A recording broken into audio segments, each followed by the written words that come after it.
जब इंसान पैदा होने से पहले मां के गर्भ में होता है तब उसको छठे महीने चेतना आती है कि वो कहां पर है। फिर वो वहां पर महाकष्ट भोगता है। ऊपर को पैर, नीचे को सिर होता है। जेर लिपटी होती हैं। गंदा रक्त आसपास लगा होता है।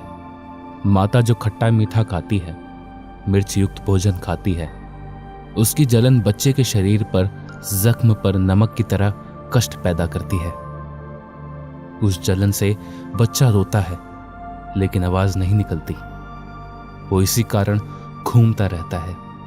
इस बात पर संत गरीबदास जी महाराज ने कहा है, उस समृत की रीझ छुपाई अब कुल कुटुंब से राता, गर्भ के अंदर वचन भरे थे कहां गई वो बाता।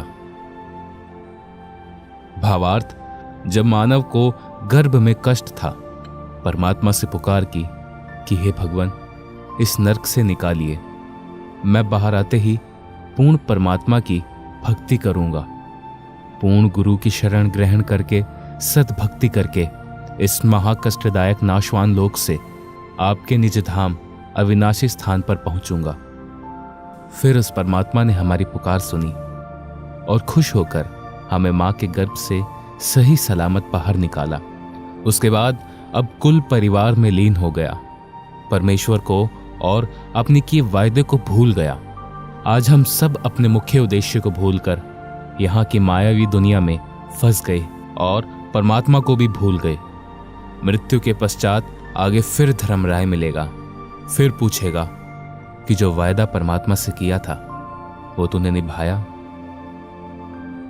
फिर आप कहोगे कि गलती हो गई, मुझे एक मौका और दीजिए, एक जन्म मनुष्य का और दे दो, अब की कोई गलती नहीं करूंगा। धर्मराय यह बात सुनकर तंग आ चुका होगा और उसको पशु बनाएगा, बैल तथा गधे की योनि भोगेगा। यदि सच्चे सद्गुरु की शरण लेकर साधना करते तो सर्व पाप कर्म समाप्त हो जाते और सत्यलोक में निवास होता, परमात्मा के पास निवास होता।